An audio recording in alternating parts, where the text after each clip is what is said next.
How's that? Much better. That's way better. Okay. Excellent.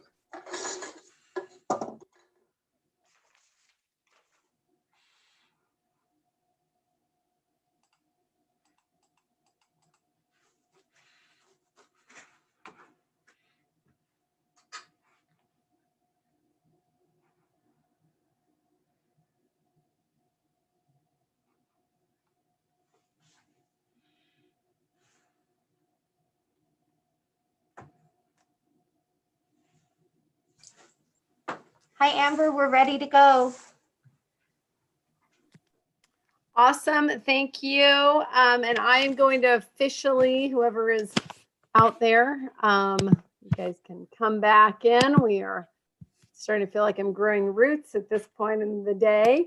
I am going to officially call the Parks and Conservation Committee of, I think it's the 9th of December to order. Karina, could you put up the participation slides maybe? We are still, as all of you probably know, continuing to meet virtually.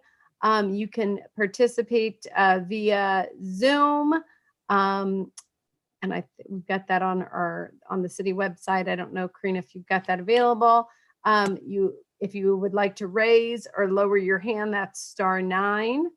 Another way to participate would just be to call in and leave a message for all of City Council, which is 406-552-6012. Oh, there we go. Thank you. And or send an email to all of City Council at council@ci.missoula.mt.us. So, okay, there we go. All right, thank you. That's great. We can, I think, take that down. I'll start with roll call, and I can just go ahead and do roll call. Anderson.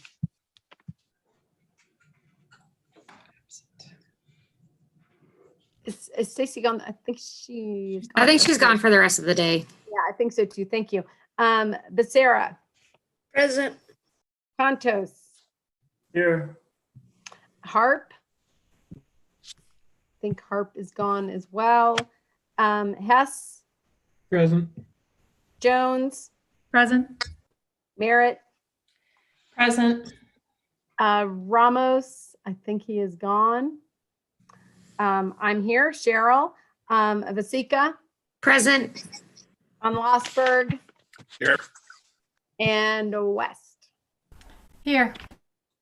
Thank you. And so we just need to approve the minutes, to start off by approving the minutes from October 28th. If there are no changes to those minutes, they will be approved as submitted. Any changes?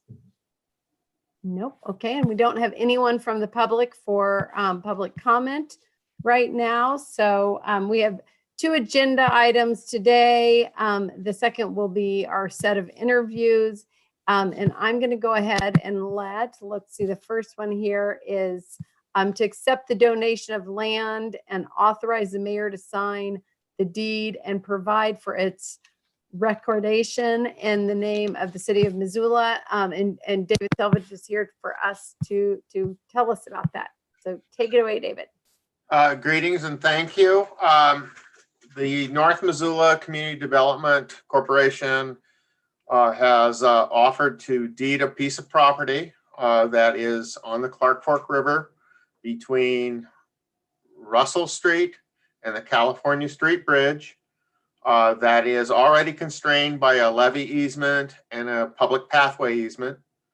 The property has been substantially maintained by the city for many years as part of the trail network. It's got a couple benches on it. And this would complete full ownership all the way through, giving the city full control of that segment. I believe the exhibits are pretty clear about the parcel and where it's located. And we think that this is a good gift and doesn't add any cost to anybody. It would help Public Works out with a little bit of added control and access for levee maintenance. And we would recommend approval. We are working out some final details on the language of the deed. It'll probably be a quit claim deed. And there'll probably be a reverter clause in the event we don't need it for public purposes. But with that way, I would answer and respond to questions. Great, thanks. And just, I'm sure all of my fellow council people have seen this, but it's a little section kind of behind Missoula Water on the river there, if you didn't have a chance to look at the map. Are there any questions from council? I think this one's pretty straightforward. Julie? I would be happy to make the recommended motion. That would be great. Thank you so much. Again, there are no attendees, so there is no public comment in this meeting on this issue. And any comments from council? Heidi?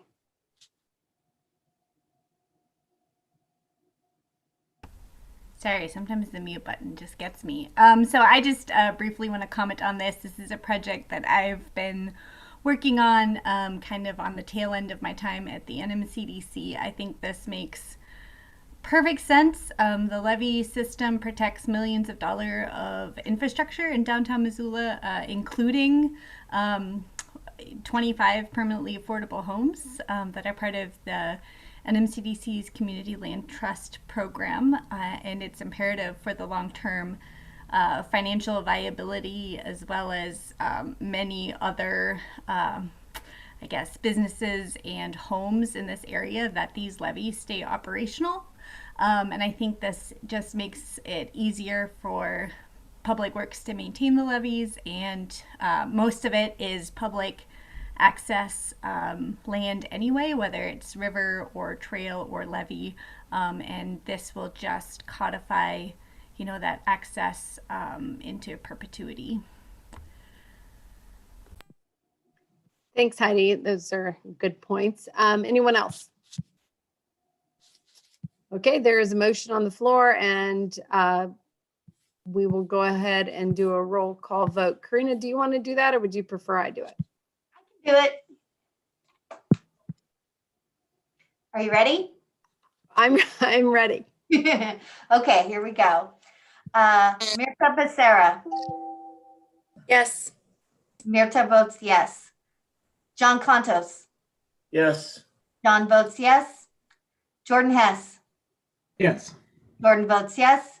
Gwen Jones. Yes. Gwen votes yes. Julie Merritt. Yes. Julie votes yes. Amber Sherrill. Yes. Amber votes yes. Sandra Vesteca.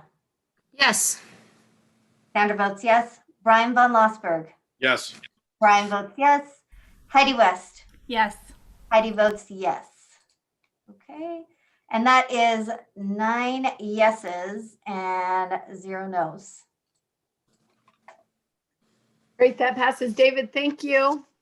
Thank you all. I appreciate it. Stay safe. Yeah, thanks. You too. Karina, I don't show myself as a host, so I don't think that I have the ability to promote anyone into the meeting. Our first interview is at 3:15. So I just wanted to let the council know that we have, I have a little bit of confusion about the renewal of one of the members, but I believe that we have, and I will try to get this answered before we have to vote, but 5 applicants for 3 available spots. So we are going to be in a little different situation than we were in for our previous interviews today. But we don't have an interview until 3:15. So just come back in a few minutes. And I did make you a co-host, so you should be able to Got access it. Perfect. Okay, thank you. So let's take a really quick break and just be back at 3:15.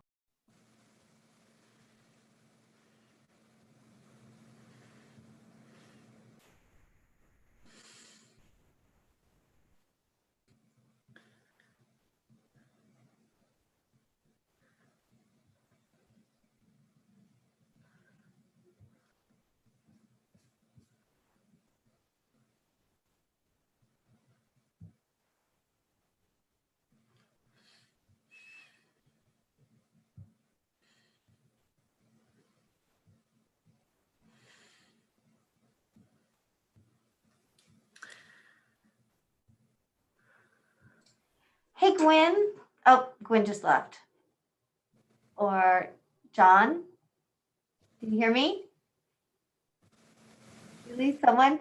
Oh, what's up? I can help you. What's up? Did you guys approve the minutes?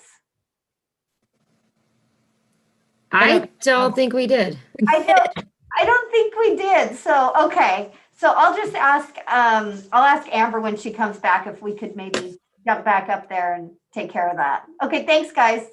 I'm pretty sure we did, but.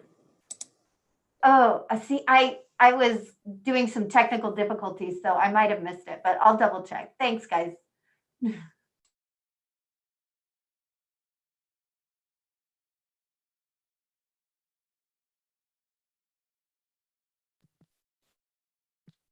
Was there something I missed when I was taking my needed break? I was just asking if we had approved the minutes. Oh, I'm sorry, we did approve the minutes because no one changed them. I don't know if I said. Perfect. Okay. I was just dealing with some technical difficulties and I missed it. So thank you so much. Yeah, thank you.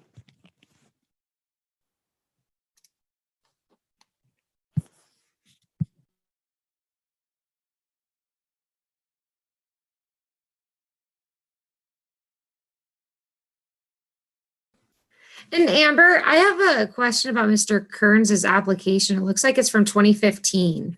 Is that just, are we just using the same application this year? He is on the council now. Oh, okay.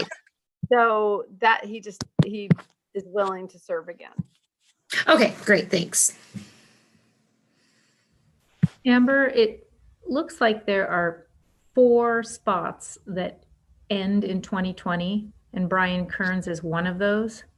Okay, So then there are 3 spots. Is that where I think that's the analysis. okay, yeah, Technically 4 spots open, but 1 is a reapplication. okay. That leaves 3. That's my reading of That's it. your reading of it? Okay. I was a little confused with the way that was written because 1 is a reapplication. Okay. That sounds good. Thank you for clarifying that and checking on it. I appreciate it. And we'll just wait until David Morris gets here. He's our 315.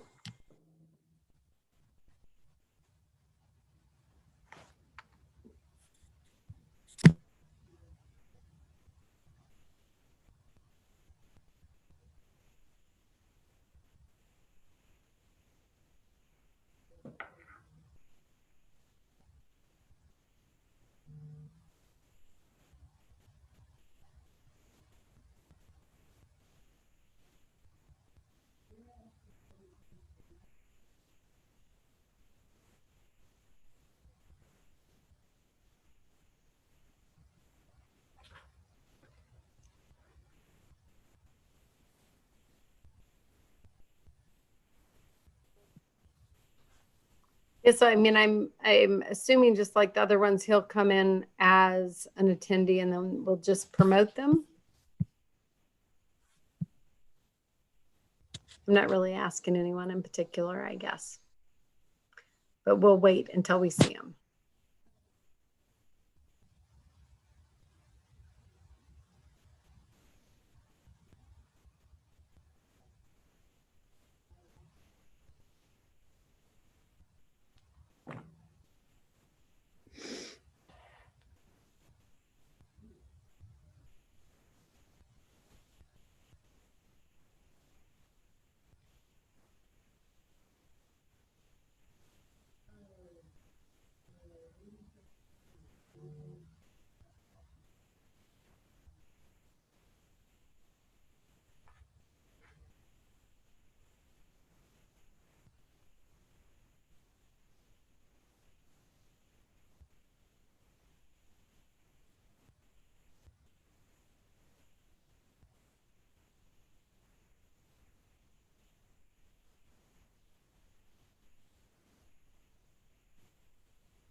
How about let's take a, just a couple minutes. I'm going to try to contact Mr. Morris, see if he's going to be able to make it today.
Hey, Karina. Yes. He is having a problem getting online. I'm talking to him on the phone, so he's gonna call in. I'm Okay. trying to find the number to give him to call in. Oh, I can show. Okay, so I think I just found it. Oh, So everyone, you can come back. We're gonna start this in just a sec.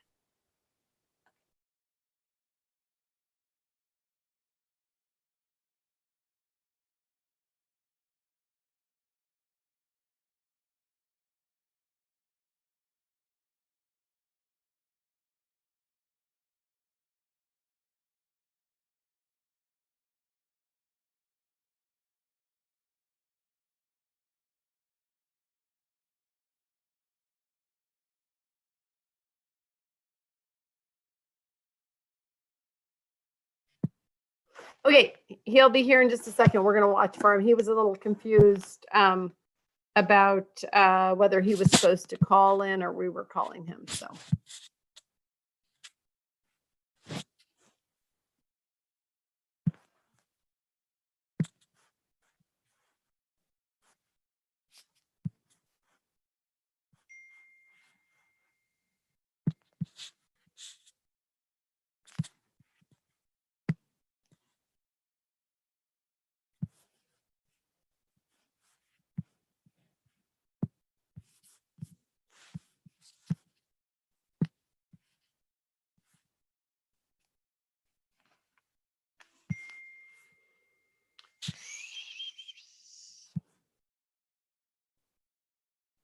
So Karina, I gave him the 253 number.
But how does it show Yeah, up? Amber, the 1-253-215-8782 number. Yeah, Yeah, is that the number you gave him? yeah. Yeah, okay, that's what I have as well. Oh, I see someone. I'm gonna see if I can, there he is. Okay, all right, How do wonderful. I promote him to the meeting? Can we promote him to the meeting? I can allow him to talk, but Allowed to talk. It's probably fine, Amber, if he doesn't need to share a screen, for instance. Yeah, he should be. yeah, okay. Okay. I think we've got him. Hello, Okay. this is Dave. Hi, David. Hey, can you hear me? We can hear you. Thank you. And I'm not sure what all happened there, but I apologize for any confusion. We do have another worries. another interview coming up here, so Yeah. I'm just gonna dive right in if you don't mind. Yes, please. And yes. first of all, thank you for applying. We really appreciate that. We appreciate people's engagement and their willingness to put time into these important things for our community. We have more applicants than we do have spots this time, which is a great problem to have. So how it will go is we'll do all of our interviews here in this meeting. We'll do our deliberations, and then on Monday night, there will be at the council meeting, there will be a final vote, and then we will contact everyone after that. So with that, I'm going to jump right in to move things along. But I do want you to know that we're thankful. What is your interest in serving on the energy and conservation team? So I have been involved with climate and energy issues for well over a decade. Often teaching that to college students through Wild Rockies Institute. I hate to say this, David, but we can't hear you. You're breaking up. Oh no. I know.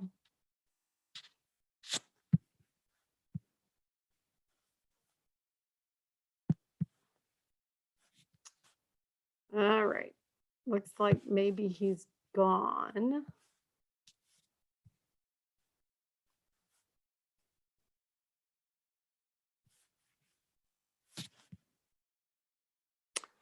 Okay, well, we're going to hope he comes back in, and we're going to do a fast interview because we have our next one at 3:35. Obviously, all of them won't take the full amount of time.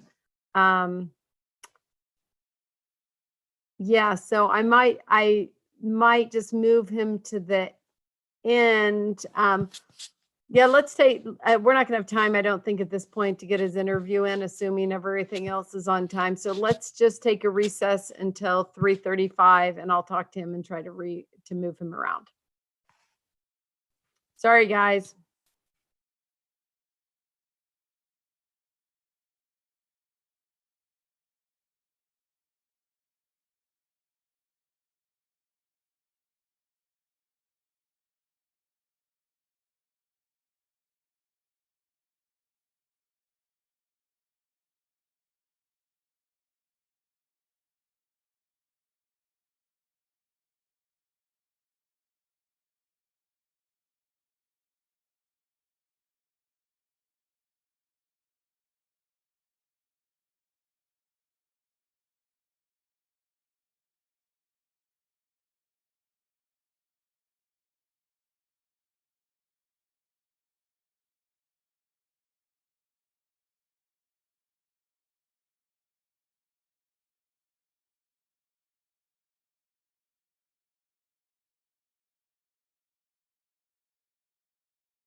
Hi, everyone. I just spoke with David and I don't think he had any idea how he was supposed to join this meeting. He is rescheduled today for 4:50. I don't know if anyone's even listening to me right now. So we can do him at the very end. I'm gonna get him in, but I think there is a possibility that no one knows how to get in to do these interviews. If that is the case, we're going to have a shorter day than we thought, and I'm going to try to get this all rescheduled for next week's meeting, where we are also doing the OSAC interviews. So I'm going to see if I can get that scrunched in there. So we'll see if we get anyone else calling in or if everyone is kind of confused about what they were supposed to do. Brian, you have your hand up. Thanks. You have a good suggestion for me? What's that? Do you have a good suggestion for me? Well, it's always questionable if my suggestions are good. So, but I'll give you one. I would recommend, for your consideration as committee chair, not trying to do the OSAC interviews and these. It's too many. And I would push, frankly, these to that first week of January, perhaps. Okay. The first or second. I don't think there'll be any issue that's unrecoverable from a timing standpoint. And in the interim, I think you could request that the ENC chair maybe provide some input around, it seems a little confusing about the situation with Brian Kearns and the reapplication. I think there is likely a question on whether, given the openings, if an alternate wanted to move up, or just some question about that. So yeah, I think there's a couple questions to get clarification from the ENC chair, and then I just would heavily recommend against trying to do that many interviews, OSAC and these. We will not do our best work.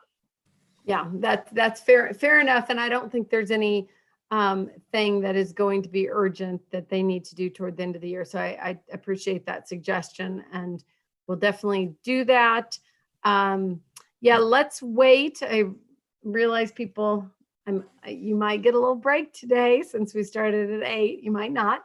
But let's just see if we have, if there was some miscommunication with all of these candidates, or if that was just with David. And Yep. If the next person doesn't show up, I'm just going to send them all an email and, make sure no one else shows up today.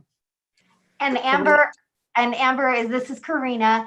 I can verify that each interviewee did receive an email that had detailed instructions in it. So they did get an email. Okay, good. Thank you. I was surprised that didn't go off as we had thought. So I'm just going to assume someone else the rest of them are going to show up. We'll just wait. Thank you, Karina.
This is odd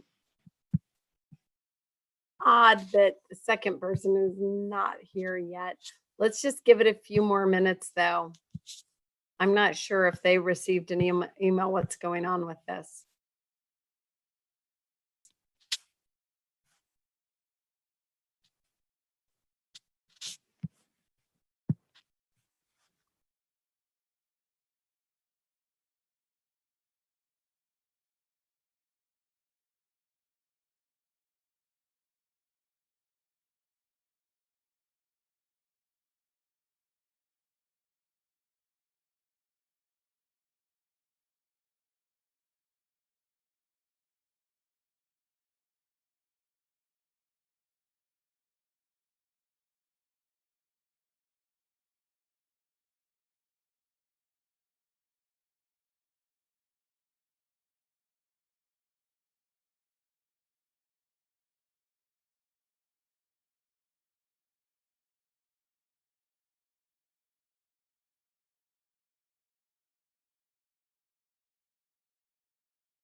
Okay, we have someone.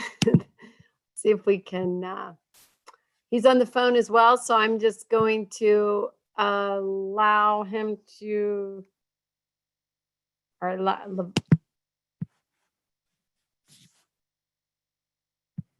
Levon, are you there? You can unmute yourself. Hi, it's Blake. Is this Levon? Yeah, I got. Oh, good. Yeah. Okay, great. Thank you. So glad you Sorry could join us. Yeah, sorry about that. The instructions for how to join were fairly complex. So I joined by phone. Okay. Well, we had a little problem with the previous interview. So I apologize if there was some piece of it that wasn't clear. So everyone, we are going to come back into session here. And Levon, thank you for joining us. And thank you so much for your interest and your willingness to be part of the energy and climate team. Sure, no problem. Yeah, so just so you know, the process will be that we will do the interviews. We do have more applicants than spots. We certainly, encourage everyone that is interested in participating in this public way, to continue to look for openings as we move on. But what we will do is we'll interview everyone. We'll have some council discussion. And then on Monday night, we will finalize things. So I'm going to jump right into the interview questions, if you don't mind, since I think we're just a tiny bit behind based on a little complication there. This is Amber Carroll. I don't know if you're watching as well, but I'm the Parks and Conservation Chair. And we have 8 questions that I'll run through. And then if you have any questions for us at the end, we'd be happy to answer those. What is your, and we did receive your application, what is your interest in serving on the Energy and Conservation team? I've always been interested in kind of giving back to the community. After a number of years of serving in the Guard, I've always kind of considered that the way I gave back. And so my family and I moved here to Missoula about 3 years ago. And once we got settled down, wanted to find a way to to give back and participate within the local community. The way that, I've always had an interest in environment and energy. I've talked to many people on how to do that here locally, and this year's proven to be fairly challenging, to say the least, to do that. So I wanted to be able to participate on this board or this committee in order to participate in a way that can, evaluate proposals, to evaluate different opportunities that are out there, and then make recommendations on what would be a good way going forward. And I figured this is a good committee to do that on. Great, thank you. Would you describe your familiarity with the city's greenhouse gas and energy conservation plan? And are these areas that are there areas that intersect with the city energy conservation and climate action plan? So I'm familiar with it at a high level. I participated in feedback on the climate readiness plan that was submitted a little while ago, I guess 6 months ago or 7 months ago. And I'm familiar with some of the various proposals or initiatives within that, including 0 by 50 and things like that. The details of it I'm not as familiar with. I think it's as a plan member, I think it's incumbent to be able to learn that as quickly as possible and kind of get up to speed on those things. Overall, I think I have a firm belief in kind of the need to go to a more sustainable and renewable energy plan. It's something that we do personally, myself and my family. It's something that we have tried to participate in locally a little bit more. Being part of the climate, reviewing the climate readiness plan, reviewing and providing feedback on things that go in front of the Public Services Commission as they come up and get notified on, provide feedback on their initiatives or on their proposals. Within my company that I work for, I've helped and participate from a facility standpoint, establishing mini solar fields that we can use at different factories we have around the world, and other ways to kind of reduce the energy footprint that we have. Thank you. Do you or speak to any personal or professional expertise as it relates to energy and conservation? I don't have a personal or professional expertise around energy conservation. What I do have, and where I have a strong skill set, is in being able to evaluate proposals and business cases, understanding those in detail, being able to evaluate those against a set of criteria that we develop, being able to ensure we have good stakeholder communication and stakeholder management for those different proposals, and then finally make a recommendation. And that's on the pipeline proposal standpoint. And then I have a lot of experience around how do you govern and ensure that a project, not once it's been reviewed and accepted, once it moves into the execution phase, that it actually executes according to plan, that risks and issues are identified and raised up, and that whatever the system is and technology is deployed on as needed, and then we close out the projects and programs and evaluate the benefits and results that have come out from that. Great, thank you. And what issues do you consider, would you consider the most important for this team to have on their radar? Well, I think it's the issues that, that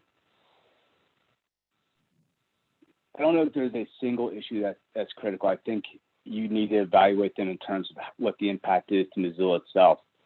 So there are multiple issues around infrastructure, land use itself in terms of how you plan and how you develop it, that impacts the current environment and the energy footprint we have.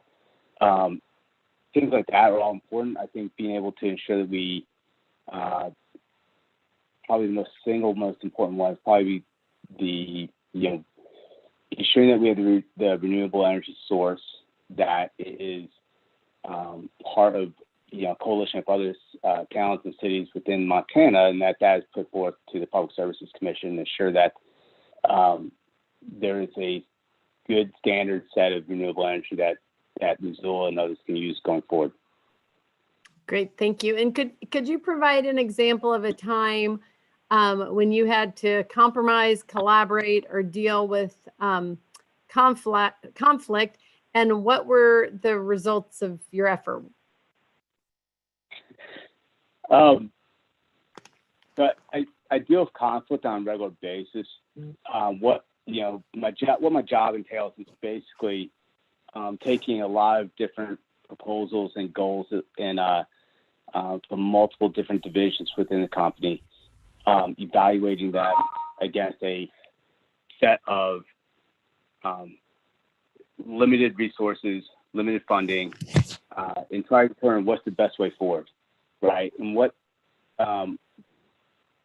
that means really is being able to listen to the different sponsors, being able to listen to the different stakeholders, take their input, make sure you ask a lot of questions to make sure you understand it, being able to kind of drive to fill out some gaps that may be there, but essentially in a way that you can then measure all those different proposals on an annual basis or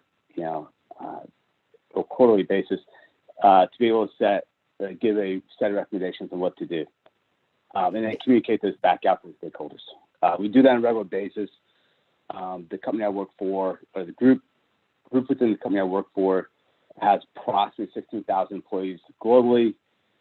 We have 4 different divisions that we support, each of which is between 2,000 and 6,000 people. And we have an annual IT budget of roughly $150 million that we need to distribute. So there's a lot of proposals that come in. We have to listen to all the different objectives to understand what the case is. We have to evaluate those and then make recommendations and govern them as they move into execution. And all along those ways, we have to manage stakeholders, manage conflict, because everyone has their own goals that they need to achieve. And we need to be able to kind of communicate back out overall what's the best thing to do overall for our group, which may mean sometimes that a specific business unit's projects don't get delivered or don't get supported. And that's okay as long as we can communicate that how we evaluated it, that we've listened to them, that we understood whether what they need to accomplish, and that we can help them understand how we're going to help them to move forward, even if it's not the way that they requested at first. Great, thank you.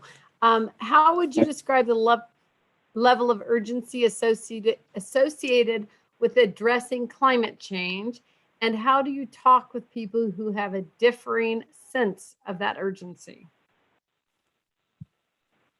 So my personal feeling, the level of urgency is it quite simply that we have 10 years left in which to make a significant change. If we don't, then the life that I enjoy in the Northwest and that my family enjoys in Missoula is not going to be there. Specifically for our kids and our children. I think in addressing with people who don't agree with you, you could always lay out the sense about here's the science and here's the facts around it. But then you also have to lay out, what are the good opportunities for it? You may not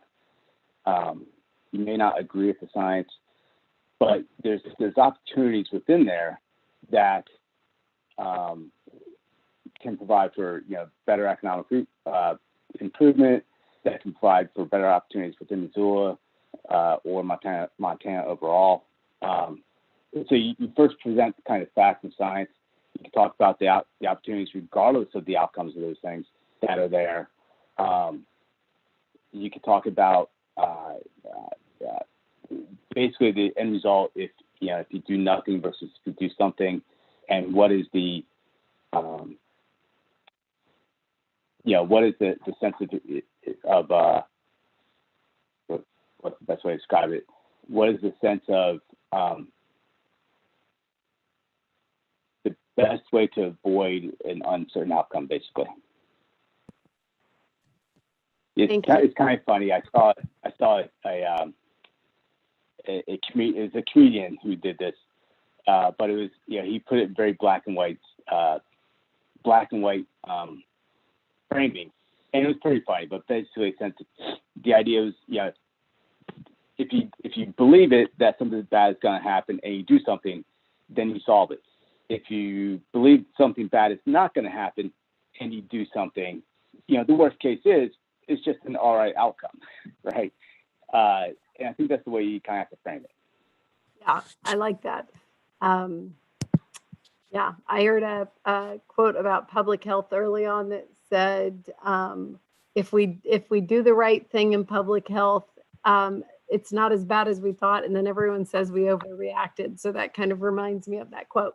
So thank you for that. The next couple of questions I think are a little easier. The city and county offer board training twice a year.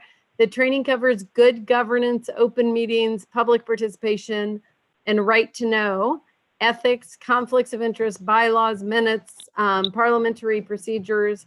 The city council feels it's very important that all the city board members attend this training. Have you attended, or will you, are you willing to attend that training?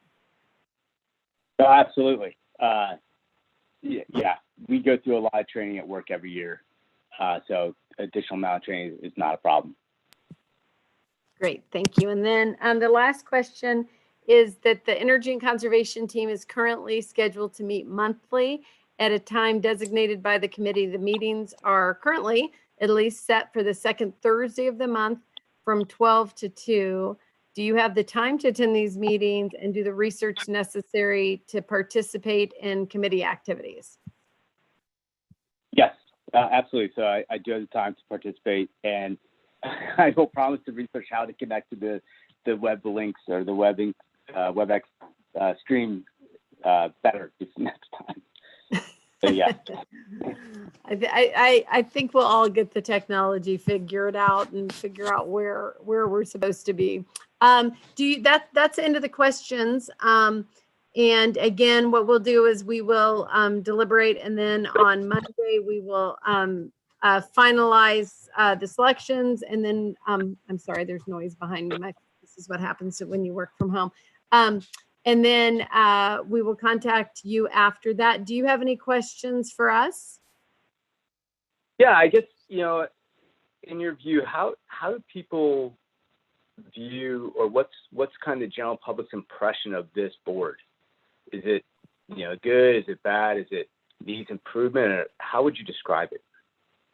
I don't really know what the general public's impression is, of course. So this would be a guess. I think that there are a lot of, there are a lot of different climate mitigation efforts going on, some privately, some publicly. So I guess I don't really have a way to answer that, other than I think generally Missoula believes in climate change, and they're happy to have anyone doing any level of work to help in that department. Okay.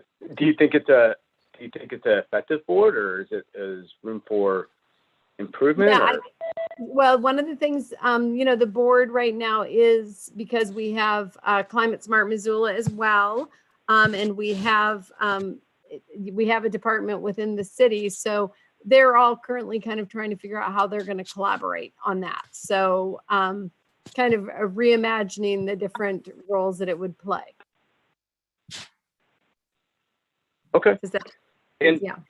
Yeah, I think so. So I guess my last question is, what would be, assuming that I got the role, what would be your expectation for me within the first 6 months? Like, how would I be an effective contributor to the board?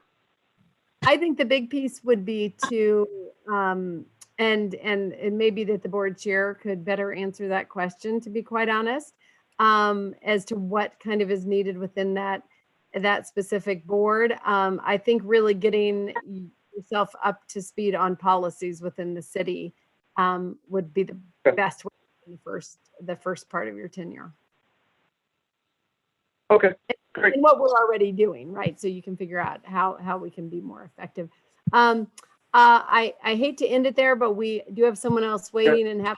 I also wanted to just personally thank you for your military service. I saw that on your application, so just appreciate that you're continuing to give back to our community and your willingness to. Great. Thank you. Thank you so much. We'll be in touch. All right. Okay. Thank you. Bye. Bye-bye. Okay, so Karina, could we promote Trevor to a presenter, because I think he's, oh, there he goes. I bet you just did it. Hold on a second. Trevor, I think you can unmute yourself and turn your video on if I see you in the meeting. Can you hear me? I can, yeah. That's a good have- step. Let's see Yeah, about good. video. Oh, there you Okay. are. Okay, We're good. 2021, right? Yes, we are all getting very used to seeing each other virtually. So welcome. Yeah, And thank you. thank you so much for submitting an application and your willingness to serve on this advisory committee for the city. You know, I'm endlessly surprised and endlessly thankful for the many boards that we have and citizens that are willing to give up their time. So wanted to start with that. I'm Amber Sherrill. I think you can probably see that on your screen. So we're going to run through some interview questions. Right now, one of the things with a very engaged community that we are fortunate is we do have more applications for this position than we have positions to fill, or open positions. So the process will be that we will do these interviews and then we'll get them all done. The council will deliberate about that. And then Monday night, we will bring it to the council meeting and then we'll finalize things and then we'll let you know. Perfect. Yeah, good. Okay, thank you. And then so I'm just going to run through a list of questions. And then at the end, if you have some questions for us, we can run through those. And we did, I see you're a financial advisor with Merrill Lynch. Is that right? Correct. Yep. Yeah. Okay, great. So tell us what your interest in serving on the energy and conservation team is. Why is that piquing your interest? Yeah, it's probably twofold. Is specifically energy and conservation is something that's near and dear to my heart. I grew up in oil and gas country. So I've seen the duplicity of the good and the bad of what our current energy model looks like. I also believe in climate change. I don't like to even say believe in, it's fact in my opinion. And so it's something that, you know, I was raised to be very passionate about. And then in my adult life, it's something that very passionate. And then with young kids, you know, as this phase of my life, it's becoming more. Previously it was like, what can I do myself that's doing my part, and now it's what can I do that's bigger, and hopefully leave some of what I've got to enjoy to my kids, and that's a big fear of mine right now. So that would be the driving kind of passion is, you know, leaving the world as much like I've experienced it as they can, you know, and if we can reverse things, that's even better. But just trying to preserve and conserve things. And then the other aspect of it is that for me, it's also a focus in my career as well. I specialize in sustainable investing and ESG investing. So it's something that I'm also kind of familiar with as a professional as well. So it helps, I think, where can kind of keep me involved at the community level, and then also on the large picture as well. Great. I don't know if that answers your question. Yeah, it does. It does. Thank you. That's great. Will you describe for us your familiarity with the city's greenhouse gas and energy conservation plan? And are there areas that you feel like it intersects with the climate action plan, the city energy conservation and climate action plan? Yeah, so, just as the familiar as I have been, when I saw that there's a vacancy and going over the plan, one of the areas as being newer to Missoula and going over the plan is the recycling area has been an aspect that I kind of, in moving here and living the experience of finding it hard and also not as readily available. That would be, I guess, a part of the action plan that I could see that needs maybe a little focus on. There's room for improvement, of course. Is that kind of what you were looking for as far? Okay. Yeah. There's not a wrong wrong answer. Just kind of trying to figure out who you are and what your level of interest is. So, what do you consider?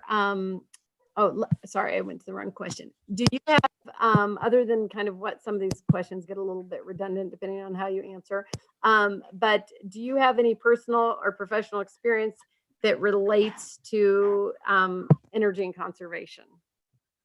Yeah.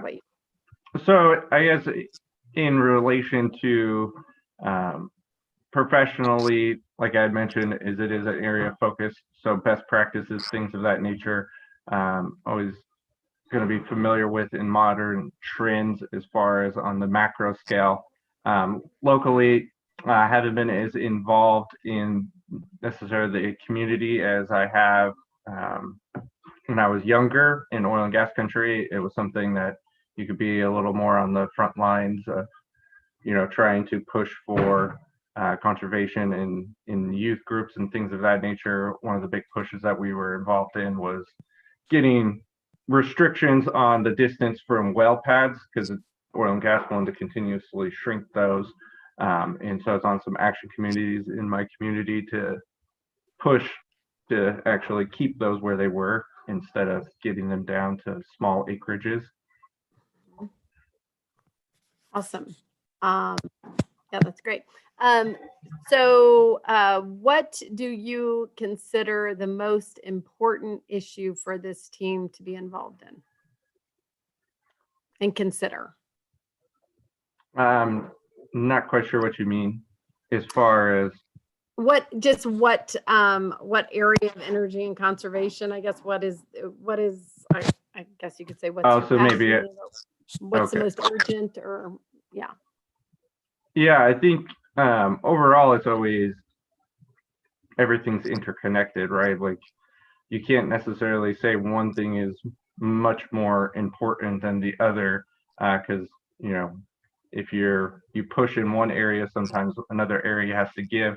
I think overall is getting the community and the board to act on things that people can agree with, and things with bureaucracy. I think path of least resistance sometimes is the best. So finding common ground with people that are maybe on the opposite side of the position and working on those first, and then chipping away of where there can be maybe more opportunity where there's a little more disagreement.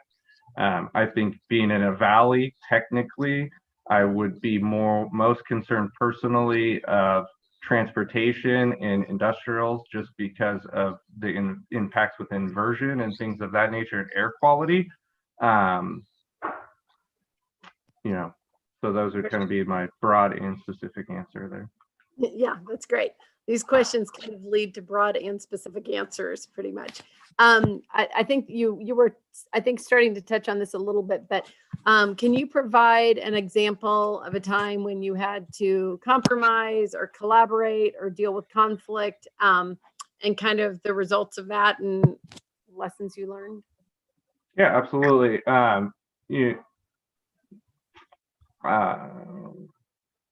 So for me, it goes, since I've been a child, I play team sports, and I think that's one of the biggest learning skills from team sports is learning to play a role and how to work together with different personalities.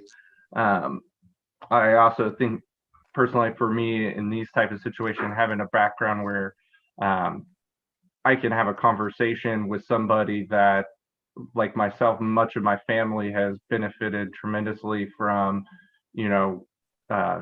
fossil fuel energy and things of that nature that have been, you know, kind of labeled as bad these days. And then also be able to communicate that common ground and also say, you know, where we can go as far as seeing common ground in making improvements. Sorry. Okay.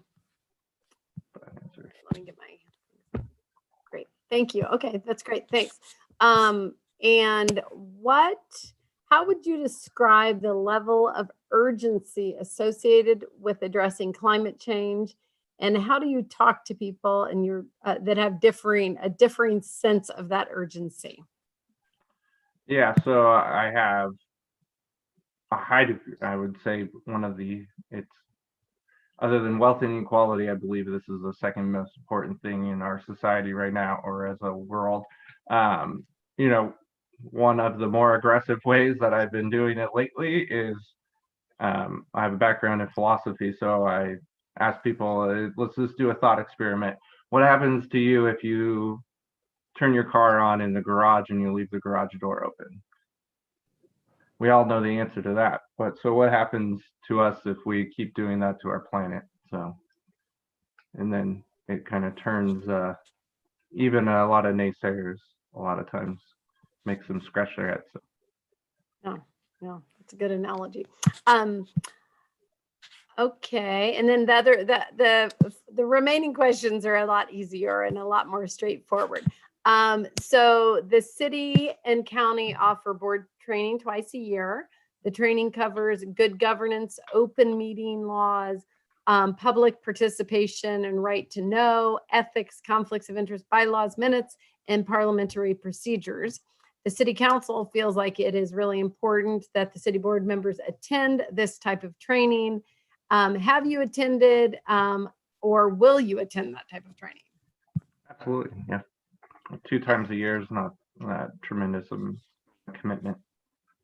Great. Hold on, I'm flipping around to the wrong screens here. And then the last question, and then you can ask us questions if you have them. The Energy and Conservation team is currently scheduled to meet monthly at a time designated by that committee. Right now, the meetings are set for the second Thursday of the month from 12 to 2. Do you have the time to attend these meetings and do the research that's necessary to actively participate in the meetings? Yes, and that's a benefit of my job is I can be kind of flexible. So that's great. That's great. So those are all of our questions, unless you have some questions for us, which we'll try to answer. Yeah, you know, first thing is I wasn't sure how many people would be applying and whatnot. So I'd say, you know, I am fairly new to Missoula, so I don't want to step on, you know, any unknown shoes or anything like that out there. As far as that aspect goes, somebody's dying to be on here.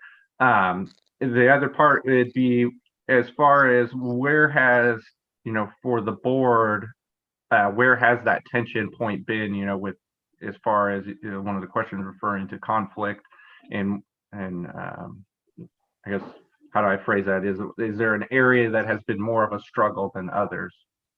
You know, I think that, so I would say that is a great question to ask the board chair, but, you know, the city of Missoula, this is a city board, right? It's a city advisory committee, you know, and we obviously as a city have embraced, trying to, you know, have climate mitigation of some sort.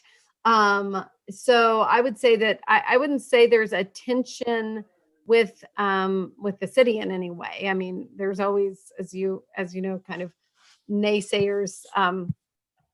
They're naysayers. So, you know, I do think that you know, with Climate Smart Missoula, with our internal employees with this, we're trying to figure out exactly how that collaboration should be working just to be effective. But I don't think there is a tension as I would describe it around climate change or, whether we need to do things. I would say within, and I'm happy to hear from other city councilors if you'd like to add to this. I The guess- finances of it are always something that become. Yeah, more my question would have been more, is there a specific part of like the mandate of the 6 areas or anything like that that's been more of a, focal point or tension point as far as getting action Getting things taken? done. Yeah, I don't think so. I think you could Okay. ask the chair. I would not say there's one that would stand out to me though. Brian wants to say something. Okay, Brian, go ahead. I don't think there's been any one point. I think it's dynamic and it evolves. I just wanted to say, Trevor, I think your experience coming from the eastern part of the state is really valuable. And I would say this to any of the candidates, given that we have fewer spots than are open, it was very considerate of you what you said. But I would encourage folks to join the committee and go to the meetings and such, whether you're on the board or not. Frankly, is probably less important than demonstrating an interest in participating. So I appreciate your interest, and however it works out, I hope that you would feel welcome contributing there. Yeah, thank you. Yeah, thanks for that, Brian. I would echo that as well. So, okay, well, I think we've got the rest of our interviews coming up. Trevor, I really appreciate your application. I appreciate your time and interest. And yeah, just I agree with Brian. I think it's having your experience with the eastern part of the state is kind of that's an interesting perspective. So, okay, well, we will be Awesome. Thank you. Back in touch. Thank you so much, and have a good evening.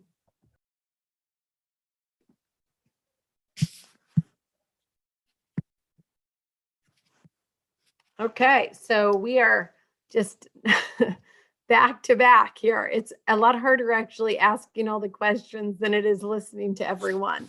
Okay, so I think we need to, Karina, to let Samuel in. Amber, do you want a break from asking questions? No, it's okay, but thank you. Feel free. It was slightly more relaxing when I could just sit back and let everyone else answer the question. So, usually when we do these, we all take turns. So you don't have to. Okay, thank you. I appreciate that. I'm happy to kind of keep going. I think we decided we were gonna try to have one person do it because it's so complicated over Zoom. So, Samuel, I think you're in the meeting with us now. Yeah, hi. Thanks so much for having me. Awesome. There he is. Okay, good. Thank you. And thank you for, thank you for your application, and thank you for your willingness to participate and give back to our community. We really appreciate it. And recognize that is community service. And we are fortunate in Missoula that we have a lot of boards and a lot of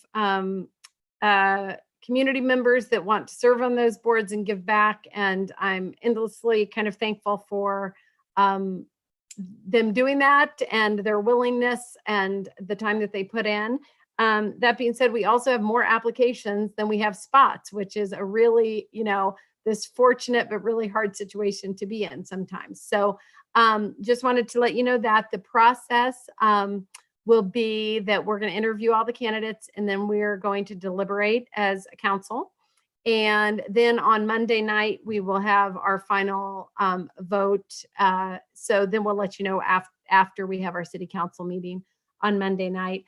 But as I've been saying to the other candidates, I would, regardless of what the outcome is, I would certainly, just say, stay involved and, attend meetings or look for different opportunities to be engaged, because I think it makes our city a better place when we have people like all of you that are willing to do that. So I'm going to jump in to this. We have 8 questions, and then you can ask us some questions afterwards. So what is your interest in serving on the energy and conservation team? What is your kind of primary reason for wanting to do that? Yeah, first of all, thanks so much for having me. And I know you're, kind of conducting these interviews back to back to back, and I know that's not easy. So thank you again. I'm a first year graduate student at the University of Montana. I'm in the environmental studies program, but next semester I'll be starting the MBA as well. And I was fortunate enough in my first semester to assist with the greenhouse gas audit for the university. And that was a great opportunity to learn a little bit about what goes into an emissions footprint and have contact with a lot of these people who are responsible for those data points. And I've just been really excited. I haven't been in Missoula for a very long time, and I'm cognizant of the fact that there are others who have been here a lot longer and who have more experience in Missoula. But I'm really excited to give back. I'm really excited to be here. I'm fully invested in being here. And I believe that, my studies and other professional experience lend themselves well to being a part of this team. And I'm excited to help. Great, thank you. Describe your familiarity with the city's greenhouse gas and energy conservation plan. And are there areas that you feel that intersect with city energy conservation and the climate action plan? Yeah, so my familiarity with the climate plan has been more focused on the zero waste, the 0 by 50 plan. So I'm more familiar with that, but I look forward to studying and getting involved and familiarizing myself more with the broader plan. I've spoken with some members in the community, including folks from the Montana Renewable Energy Association and others who are working on these kinds of projects, but I will have to do more work to look into the specifics of that plan. Okay, great. I appreciate that. And do you have, other than kind of what you've touched on, some of this gets a little redundant depending on what people's answers are, but do you have any personal or professional expertise that relates to one of the designated areas of what the energy and conservation team is working on? So I have a background in policy, including working for a watershed advocacy organization. I've also worked in, I'm originally from Wisconsin. I've worked in the state assembly there. Along with my studies right now, I've been really focused on renewable energy, sustainability issues, specifically around business.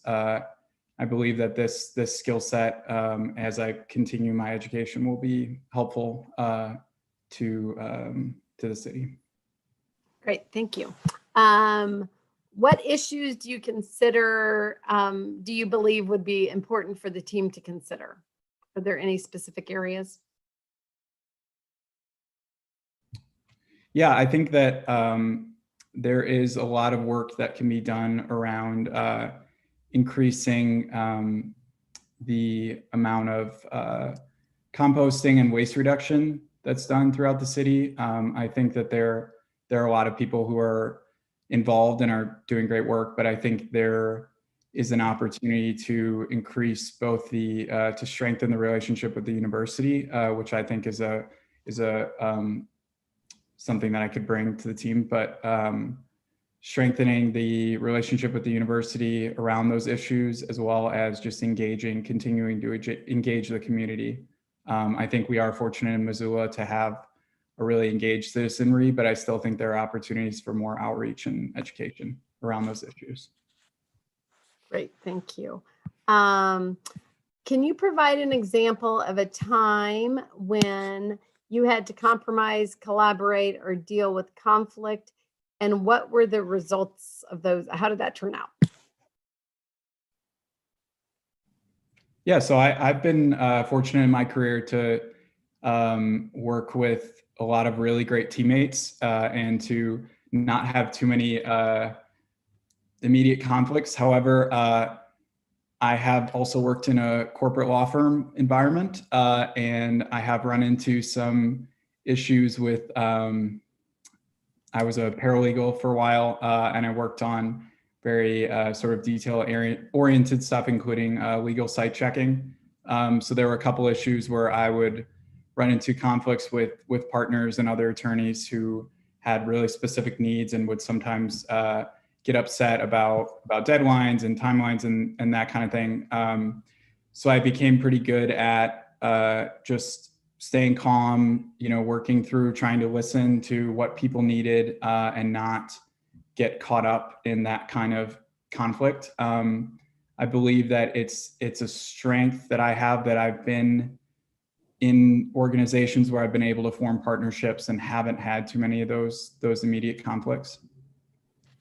Great, thank you. Thank you. How would you describe the level of urgency associated with addressing climate change?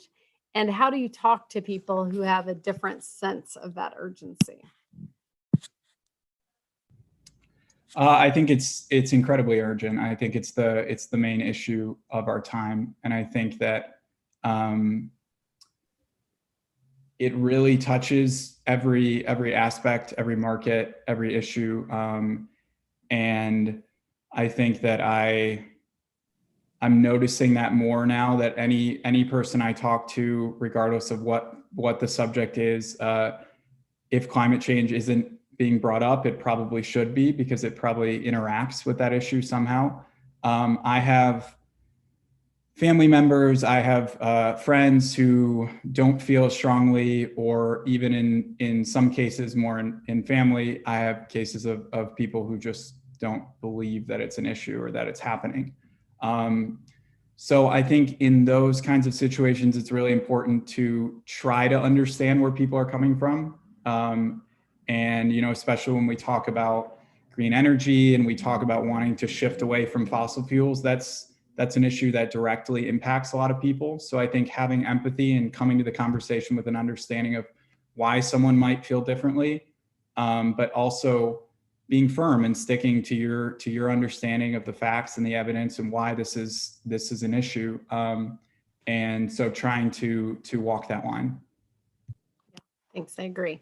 Okay, so the next two questions, the last two questions are quite a bit easier than the other ones. So the city and county offer board training twice a year. The training covers good governance, open meetings, public participation and right to know, ethics, conflicts of interest, bylaws, minutes, and parliamentary procedures. The city council feels that it's very important that all city board members attend this training.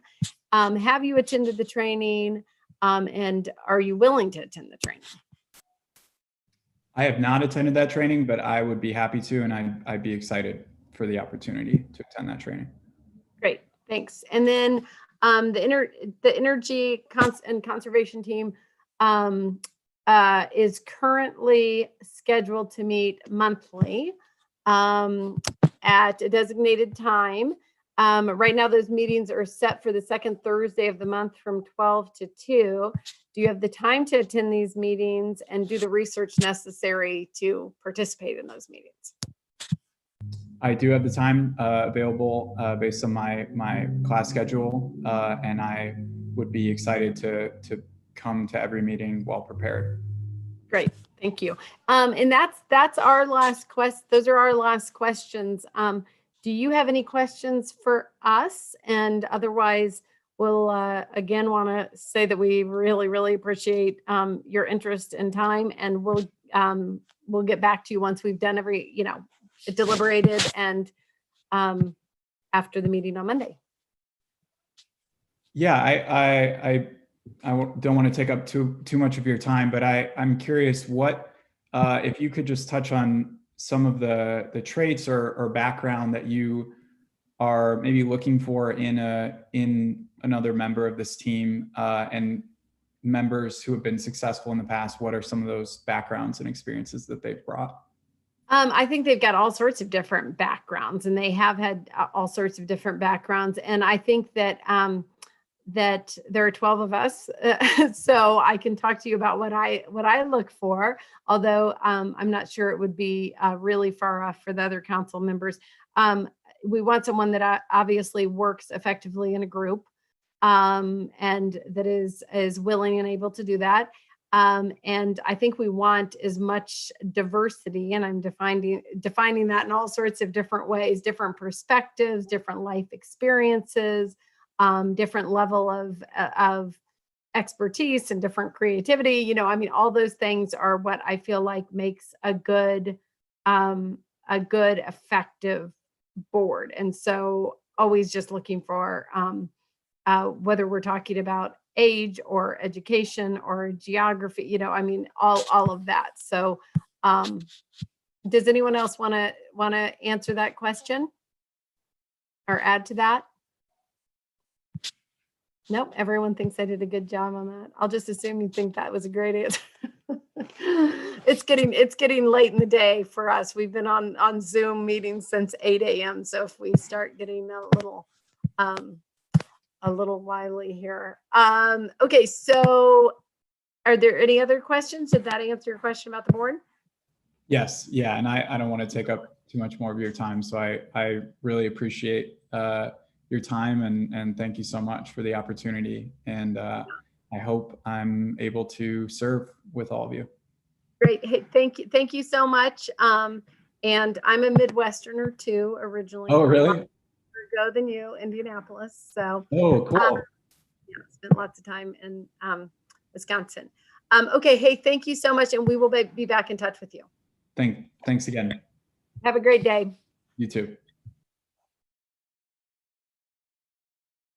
Okay, we are our next one is scheduled. Let's take a 5-minute break because our next interview is scheduled at 4:35. And I'm sure everyone needs a break, so.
Hi, Karina.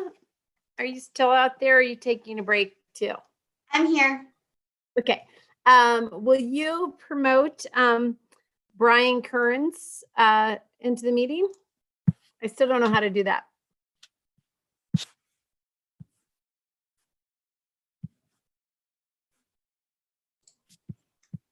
So I did that. And then we also have Dave Morris. Okay, Dave Morris is going to be our next interview. So just have him hang out. Yeah, or Dave, you could call back. I hope I gave you the right time. Dave, you could call back in or for 4:50. I'm not told, or come back in at 4:50. I think I may have in the chaos that was trying to do things. I think we may have, I could have told you the wrong time.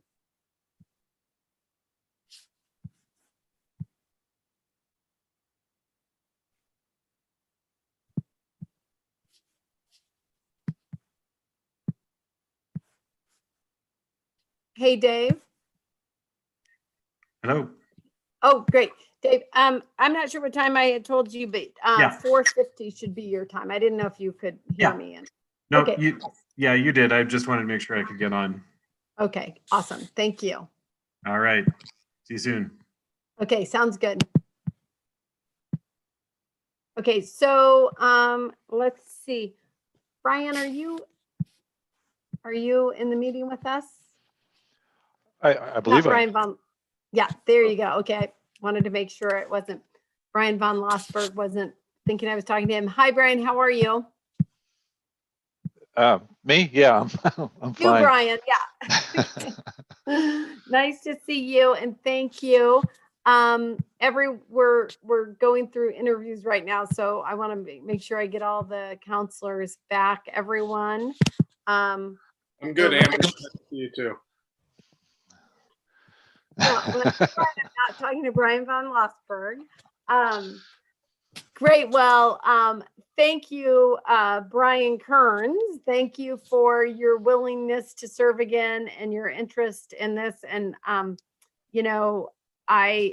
just endlessly thankful for how many people around the city are willing to put in their time and energy on important issues and issues they care about, whether we're talking about climate change or historic preservation. We've been doing lots of different interviews today. So I really want to thank you for that.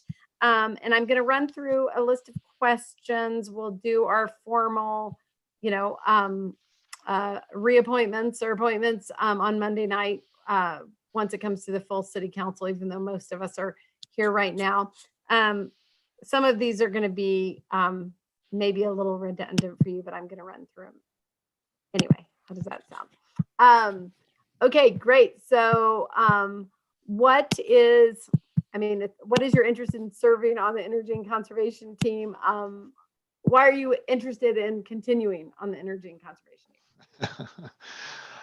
team? I enjoy the work. I enjoy the topics. I enjoy the people. I enjoy, I guess, intersecting with city operations at that level. I think what we do here at the university parallels a lot of what happens at the city. Take for example your new energy performance contractor, McKinstry. We selected them, I think, a few months before you actually did, and now the county selected them. So, I think it's a great way for me to stay connected with city operations and to hopefully coordinate some type of activities where we can between university and city. Great. Yeah. Thank you. I was excited about that presentation today by them.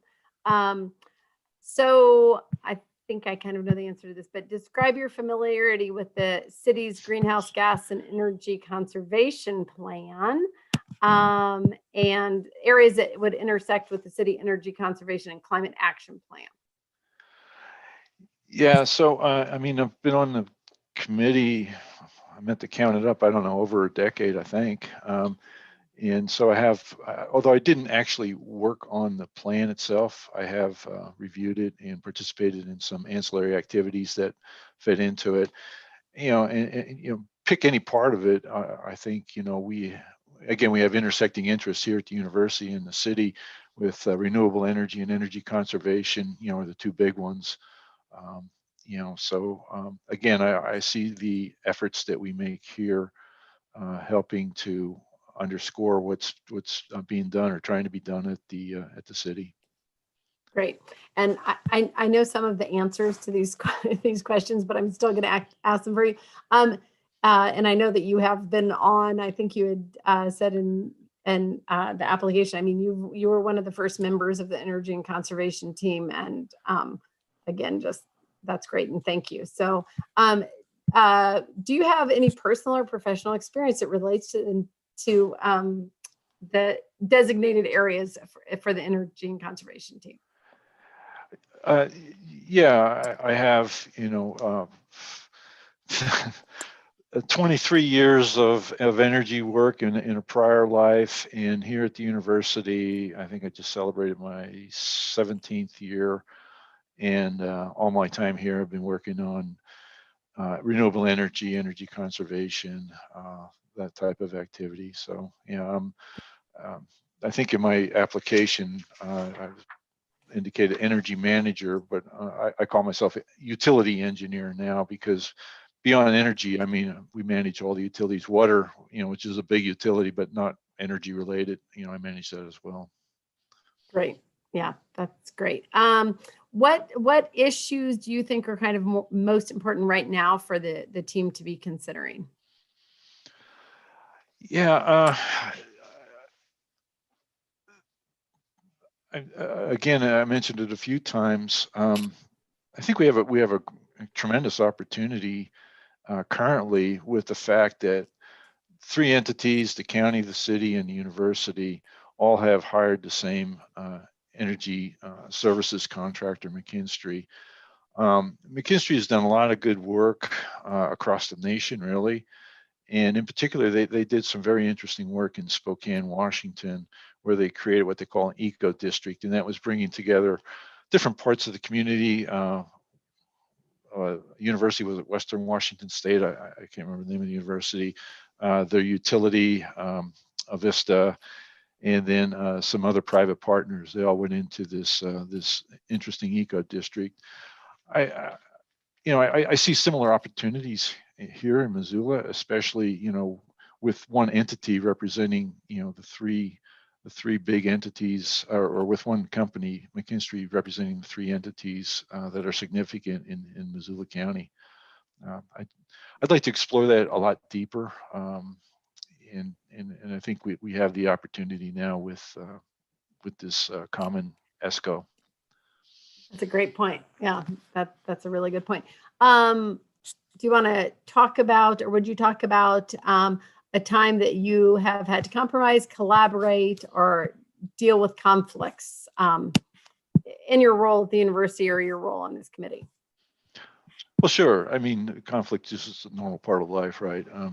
And here at the university, especially in the job that we do here in facility services, we have clients. People want us to do some remodeling on an office space, or add some cooling, or other types of things. And there's always a tension or conflict, I guess, between the demand or the desires and the actual ability, mostly money. What are the resources? What can we bring to bear on this particular problem? And it always comes down to compromise, really. And the ability of the parties to compromise. And I think we get a lot of good experience here at facilities in the art of compromise. Yeah, it is an art, that's for sure. How would you describe the level of urgency associated with addressing climate change? And how do you talk to people who have a different sense of that urgency? Well, is there a level above red alert? I don't know. I mean, it's getting to go off the charts. In my opinion, and I think we're seeing it. And I think even previous skeptics are coming around when these natural and national disasters sweep through our communities. The ones that we inhabit and ones across the country that we don't. We see the devastating effects of climate change, and the science has been out there for a long time.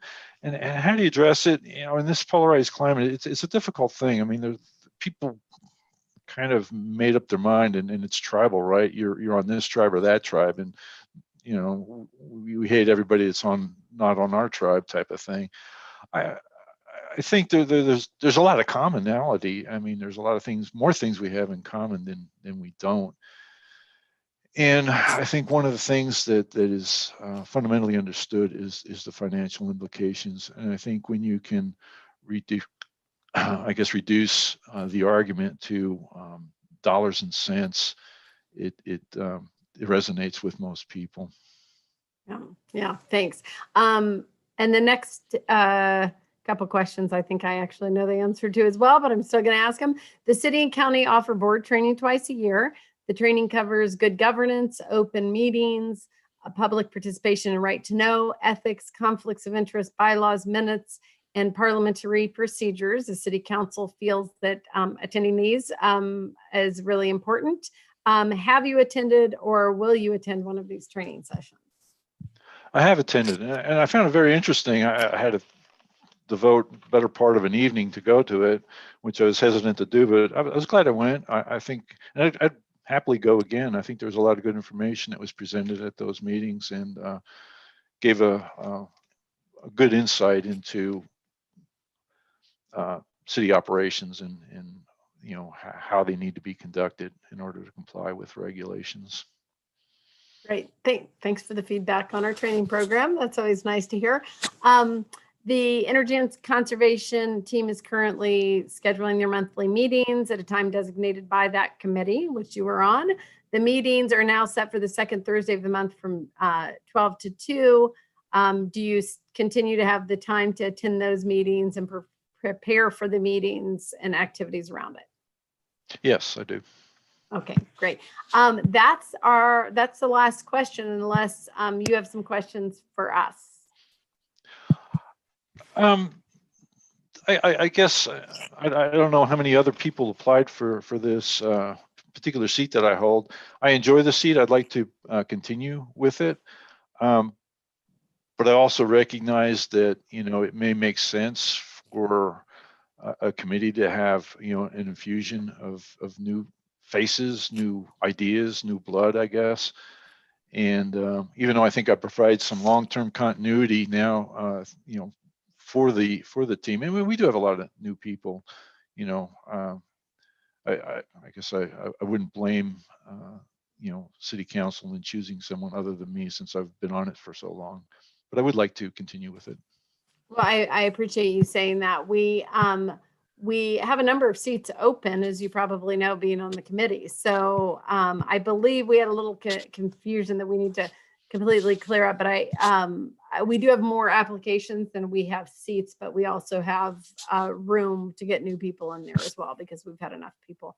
So, but I do appreciate you saying that. And, there's always, on any board I've been on, any committee, there's always a balance between making sure that you're getting new people, but you also have, the historic memory on there as well. So I think they're both important pieces to building out a good committee. So unless you have any other questions for us, that's it. And we'll get back with you next week after Monday. Great. Yeah. Thanks for your time. Yeah. Thanks so much. Have a good evening. You too. Thanks.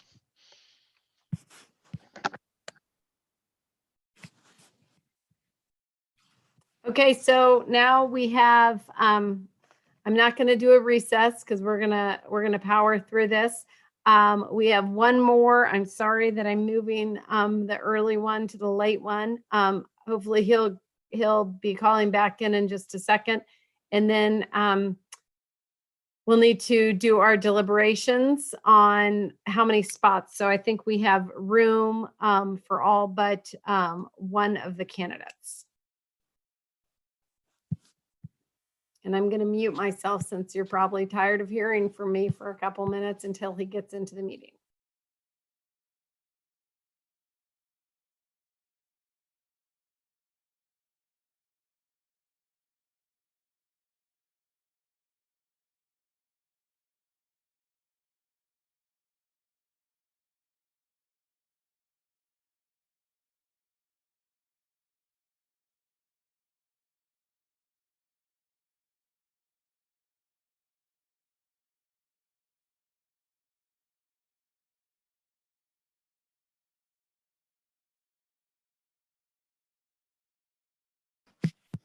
And there he is. Karina, would you promote Dave? Oh, you're on it. Okay, I see that. Okay, everyone, we're Dave, are you with us? Yes, I am. Okay, good. Thank you. Oh, there you are. Great. right. Hi. So nice to see you. I'm sorry any complications we had earlier, but I'm glad you were able to make it work a little later. So thanks for sticking with us on that.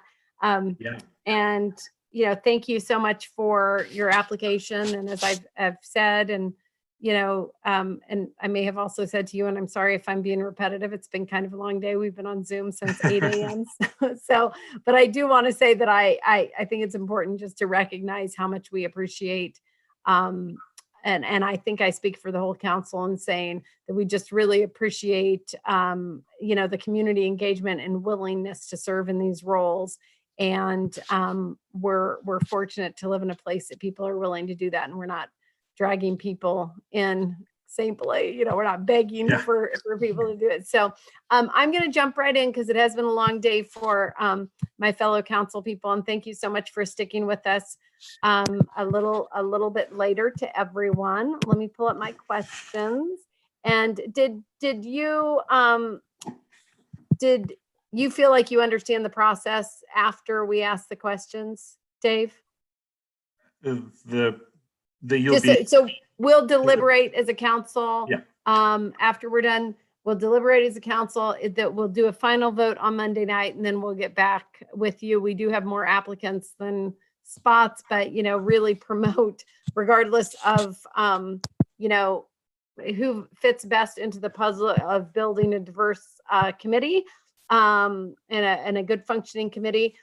We are telling everyone, I have rarely on any committee across the city seen an application that I didn't go, great. This is great. We are lucky to have this person. So we really are hoping that everyone will stay engaged, and if either on the committee, be really engaged, or continue to look for opportunities. So just want to get that out there. And let me pull my questions up. Okay, so what is why are you interested in serving on the Energy and Conservation team? Well, as everyone here probably knows, or certainly knows, climate and all the issues and complications surrounding it will be the biggest challenge that we face as a community and as a state, as a nation, as a world. And I want to do whatever I can to help.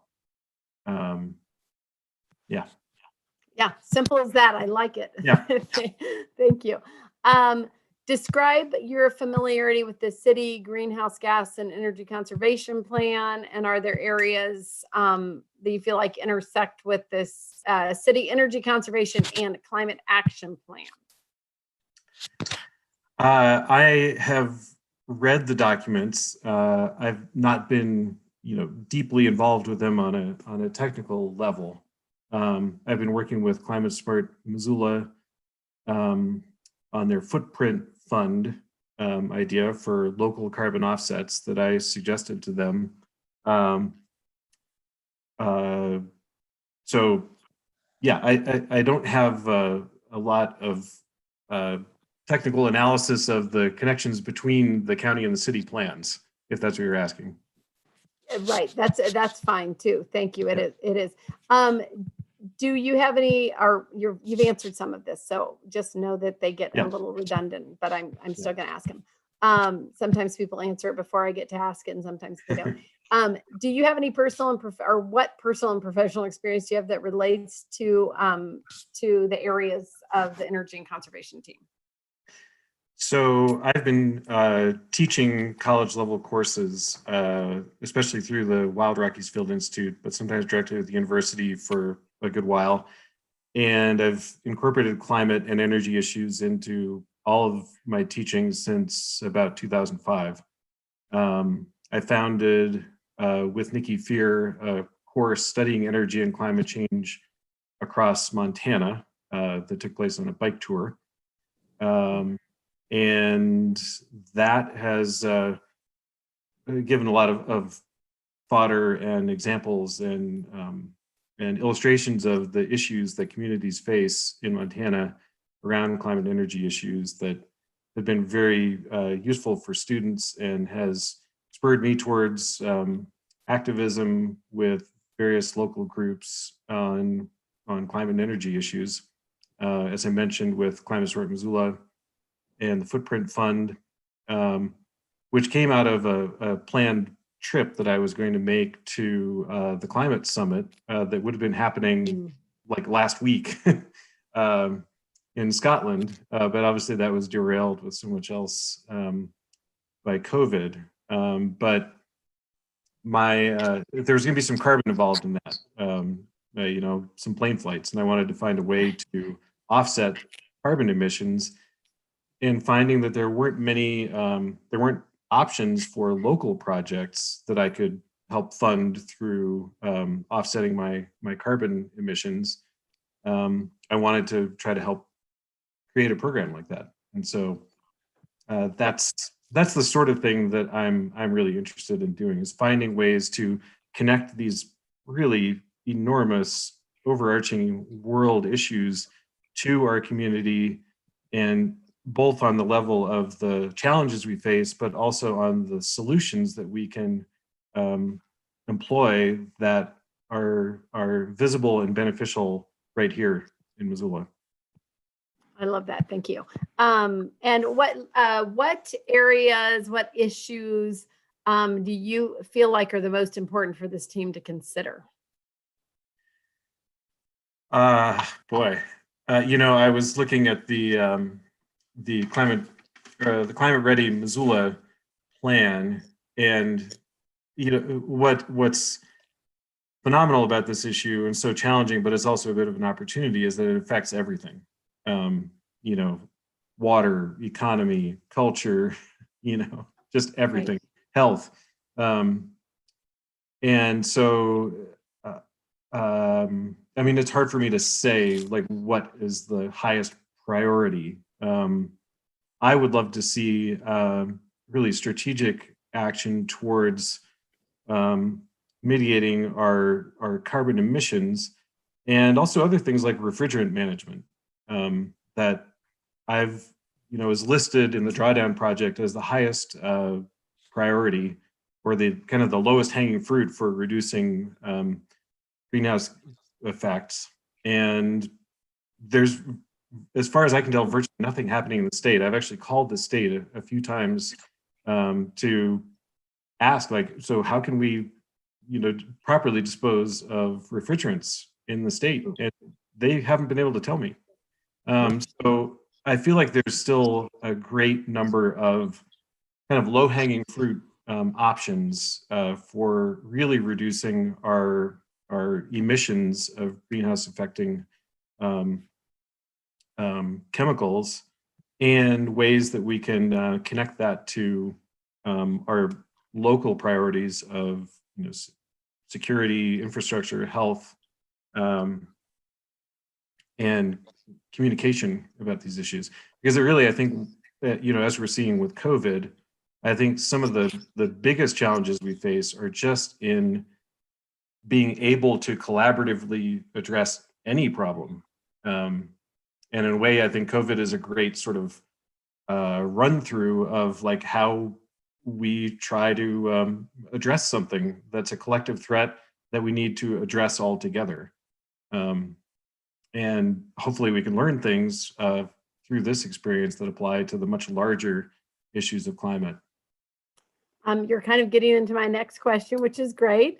So can you provide an example of a time when you had to compromise, collaborate, or, just deal with a conflict? And what were the results? What were the lessons learned? Kind of just your thoughts around that. Well, gosh, let's see. So I do a lot of, most of my teaching involves co-instructors. And so there are just a constant parade of sort of judgment calls that you have to make about what we're going to teach, where we're going to go, are we going to meet with this person or that person, how do we address this student with challenges, and I think through addressing those kinds of like kind of small group conflicts, I guess you would say, or just differences of opinion, that I think I'm fairly good at navigating those. And I really do like facilitating group processes around difficult issues. One of the things that I did in graduate school was the Natural Resource Conflict Resolution Program. So I have some formal training, and I've TA'd for classes in collaborative conservation at the university. Great. Okay, great. How would you describe the level of urgency associated with addressing climate change?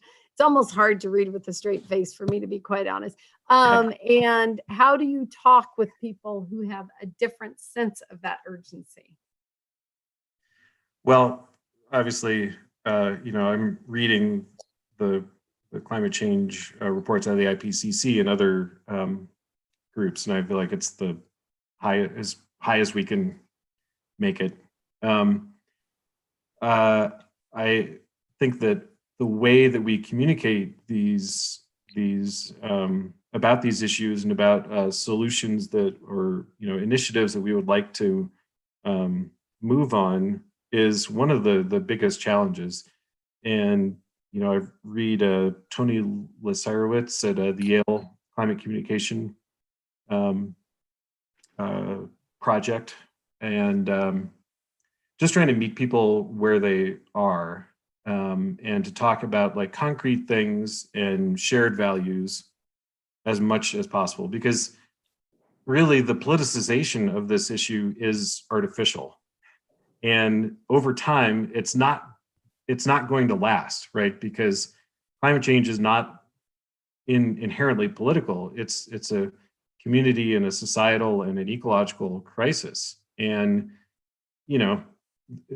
it can be made political for a while for a sort of short-term benefit, but over time, if we're going to address this productively, it needs to be seen as just something we're dealing with. The World War II analogies of like, hey, we have to deal with this. It's not, there's really no other option. I think are apt, but how you get people towards that viewpoint is a big challenge. Yeah. Hopefully, with the change in leadership at the top, and well, who knows? I mean, our political environment is so dynamic these days. It's foolish to try to predict, but I'm very interested in trying to find collaborative solutions and good messaging innovations that I think Missoula is pretty well positioned to work out, because we have a pretty wide diversity of people and political beliefs and economic status throughout our community, and a lot of really innovative people. So I'm really hopeful that we can be a leader in that way for our state and beyond. Great, me too. The next two are pretty easy. Okay. The city and county offer board training twice a year. The training covers good governance, open meetings, public participation and right to know, ethics, conflicts of interest, bylaws, minutes, and parliamentary procedures. The city council feels that it's really important that city board members attend this training. Have you attended or will you attend this training? I certainly will. Great. And then I told you it was a fairly easy one. The energy and conservation team is currently scheduled to meet monthly at a time that is designated by that committee. Right now, the meetings are set for the second Thursday of the month from 12 to 2. Do you have the time to attend these meetings and also do the research and reading and such necessary to participate? Yes, I do. Awesome. So do you, those are the end of my questions.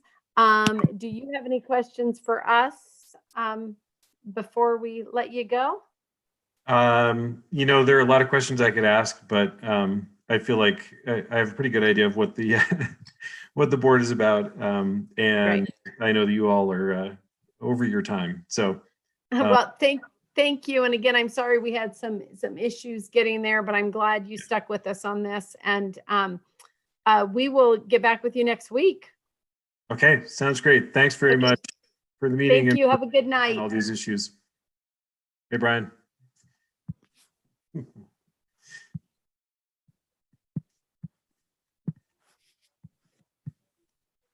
Okay.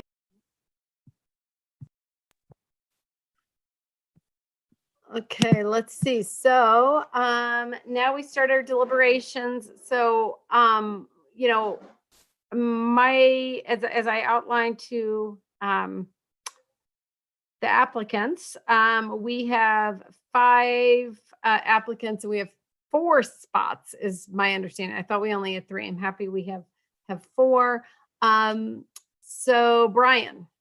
Well, I have a process question.